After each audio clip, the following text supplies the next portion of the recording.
नमस्कार, आप जुड़ चुके हैं श्री न्यूज। मैं हूं रूहानी। पालघर की घटना तो आपको याद होगी, बहुत सियासत भी उस घटना पर हुई, सबने अपनी प्रतिक्रिया दी, लेकिन कहीं ना कहीं आहत जो था वो संत समाज हुआ। संत समाज में इतना भी कर दी गई कि हम आंदोलन करेंगे, कोरोना काल चल रहा है, लेकिन कहीं ना कहीं दिल को वो चोट लगी है। आखिरकार संतों के साथ ऐसा क्यों हो रहा है, संतों के साथ इतनी बर्बरता क्यों हो रही है। पालघर में जिस तरह से संतों को दौड़ाकर वहां पर पीट कर मारा गया, वो कहीं ना कहीं दिल को चोट कर गया और देश में बहुत गुस्सा था। अब कल की बात की जो नांदेड़ में भी इसी प्रकार की घटना हुई है, जो संत है शिवाचार्य, उनकी हत्या कर दी गई है। अब इस पर भी कहीं ना कहीं सियासत तेज है। देवेंद्र फडणवीस अपनी प्रतिक्रिया दे रहे, उद्धव ठाकरे, लेकिन सियासत से परे हटकर जिस समाज से वो ताल्लुक रखते थे, उस समाज का क्या कहना है। एक बार फिर से गुस्सा फूटा है और इस बार फिर से इंसाफ की मांग कर रहे हैं। मेरे से बात करने के लिए राजकुमार लंगर जी, इनसे बात करने की कोशिश करेंगे, जानेंगे पालघर की घटना का अभी नहीं था क्या। पहले तो मैं आपको नमस्कार करूंगा कि जो इतना कोरोना चल कर रहे हैं, आपको शक्ति दे और तंदुरुस्ती बख्शे, इस बीमारी से दूर रखे। कि जो चीज़ें आप घर घर पहुंचा रहे हो, ये कोई छोटी बात नहीं है। तो आपके माध्यम से मैं ये कहूँगा कि अभी तो पालघर की वो जो राग है वो ठंडी नहीं हुई, बिल्कुल अभी वो ठंडी नहीं हुई। वहाँ पे लोगों ने पहले उनको तो ये बताया गया था कि उनको रोका गया, वो ऐसे चले गए, वो ऐसे चले, उन पे 100 बातें बनाई। हमारे संत समाज जो है, हमारा जो संत हैं, अपना परिवार छोड़ के, अपना घर बार छोड़ के किसके लिए करते हैं? इस पब्लिक के लिए, इस जनता के लिए, इस आवाम के लिए कि ये हमारा जो देश है, भारतवर्ष है, ये सुखी रहे। इसलिए भजन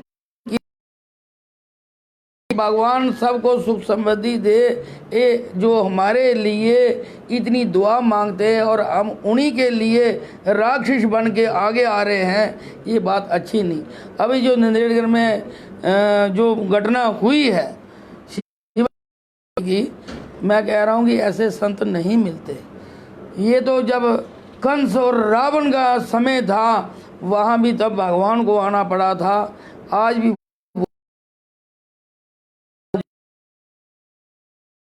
अगर महाराष्ट्र में सवाल है राजकुमार जी की पुलिस पर उठाए, मुख्यमंत्री से कोई भी हत्या, अगर हम कहें पालघर की हत्या ने झंझोर कर रखा हमारे देश को, वहां पर महाराष्ट्र सरकार अपना तर्क देती है कि हम इंसाफ करेंगे, पुलिस सामने खड़ी होती है मूक दर्शक बनकर, लेकिन इस बार भी किस पर सवाल।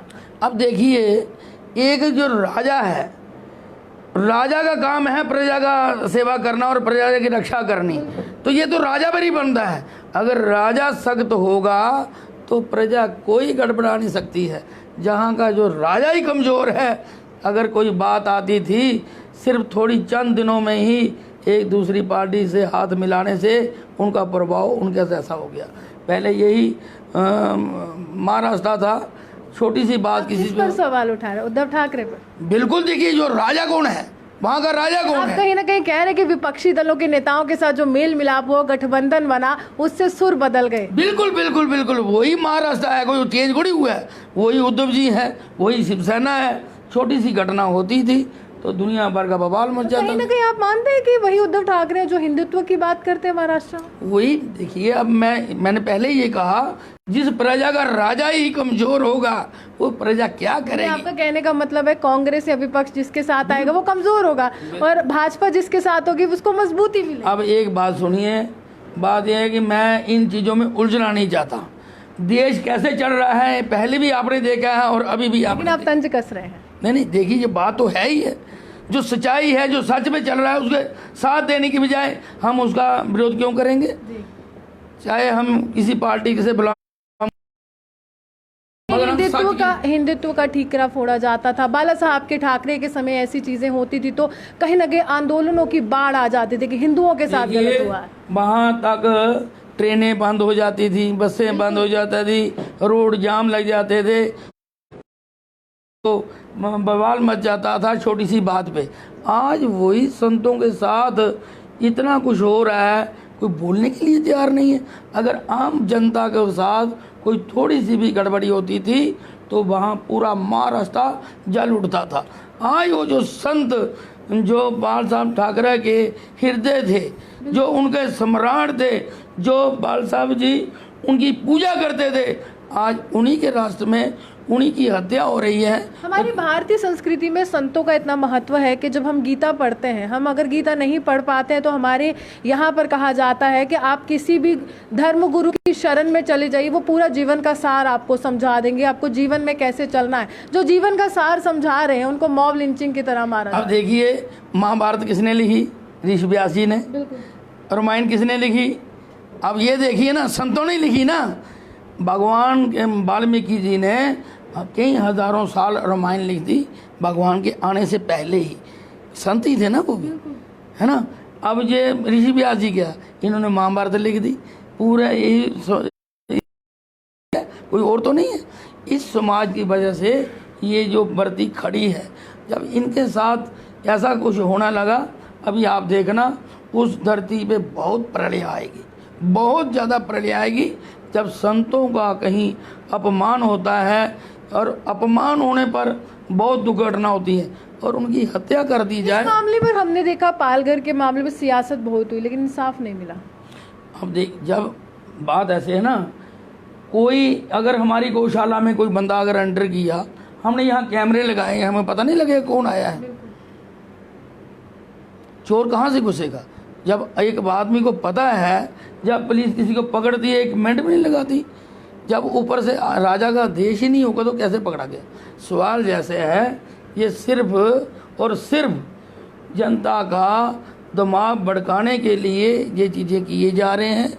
और राक्षस भगवान के टाइम में भी थे, और राक्षस अभी भी हैं। कौन है अभी? अब देखिए, आप तो जानते ही हैं, जो राक्षस वाला काम करेगा उसे देवता नहीं कहा। राजकुमार जी, आपको देखिए, जो राक्षस वृद्धि वाला होगा उसे देवता नहीं कहा जाएगा।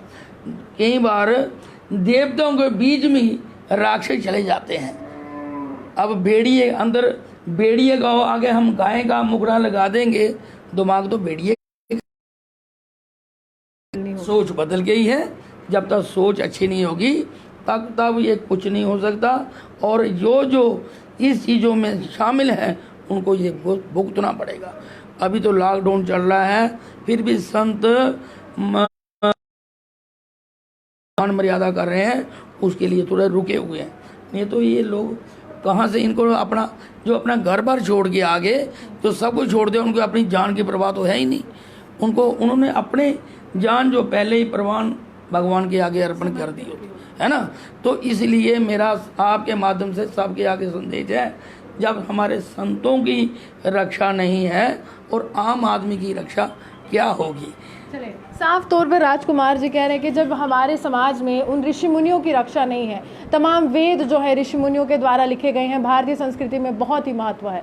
धर्म गुरुओं को विशेष तौर पर प्रधानमंत्री ने वीडियो कॉन्फ्रेंसिंग के जरिए संबोधित किया था और कहा था कि जो भी लोग आपके साथ जुड़े हुए हैं, आपके अनुयायी हैं, उनको ये समझाइए कि लॉकडाउन का पालन करें, क्योंकि कोरोना काल चल रहा है। नहीं पाए, ये कोरोना काल चल रहा है और निशाना तमाम संतों को बनाया जा रहा है, जो हमारे जीवन में जीवन जीने का सार हमें सिखाते हैं। इसी के साथ कैमरामैन गुलशन कुमार के साथ मैं रूहानी आपसे बता देती हूँ। नमस्कार।